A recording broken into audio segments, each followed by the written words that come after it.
exists a world that many RP gamers have never experienced, which involves exploring games never before released outside of Japan. Those who only play RPGs released on specific consoles or did not understand Japanese missed out on quite a number of games. Thankfully, the internet alerted people to these hidden games, and translators began working on making these games available to wider audiences. Glory of Heracles 3 is one of those games. It never officially released outside of Japan, and the series itself only reached American audiences through a DS title released in 2010. My time with the third entry in the Heracles series is mostly positive, with some minor setbacks that hampered the overall experience. Glory of Heracles 3 is set in the mythological heroic age of ancient Greece, where demons and deities mingle with the mortals that occupy the lands. Shockingly, RPGs centered around Greek gods were not a common occurrence during the SNES era, allowing the Heracles series to run with the concept.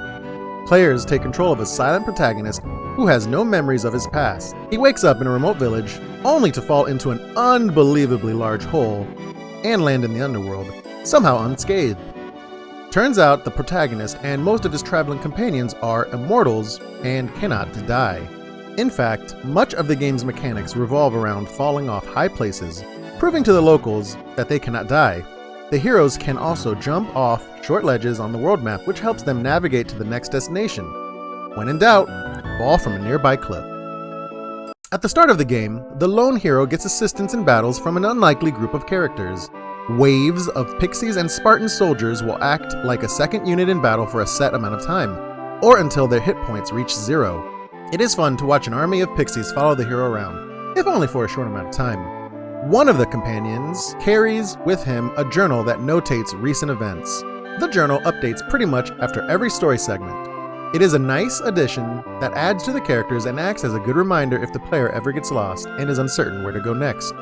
There is also a myth handbook that provides brief descriptions of characters and locations as the player progresses through the story. The story of Glory of Heracles revolves around the hero's journey to regain their lost memories. The early parts of the game consist of helping citizens and royalty solve the region's plaguing issues.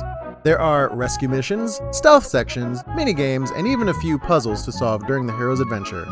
Staying at inns can also trigger dream sequences that offer small glimpses of the character's past, though they won't make much sense initially.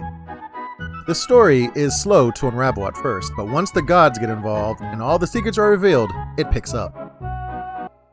There are a few immortal characters that join the protagonist through his journey, and it is important to take these characters to the local temples of the gods so they can gain new abilities.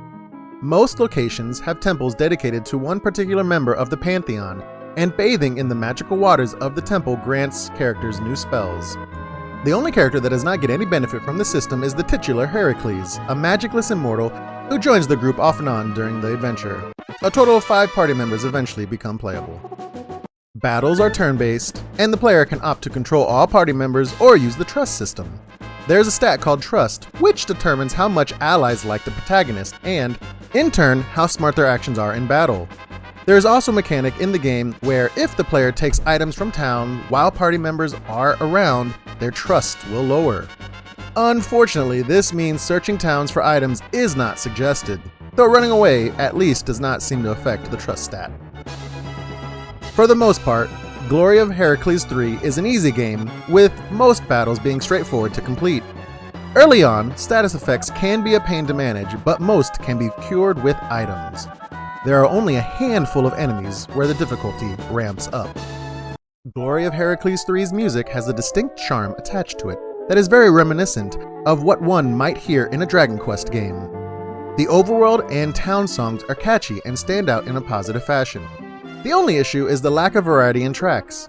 Players will hear the same melodies throughout the game, at least up until reaching Mount Olympus, where new themes are introduced.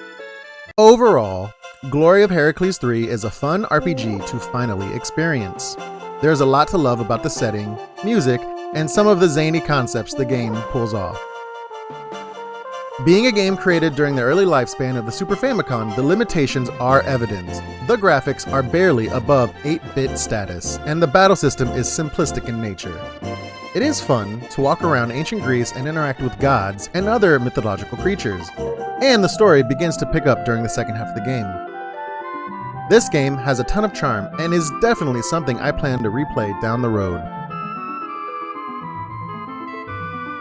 This review is based off a fan translation and is purely comparing this game to other SNES RPGs.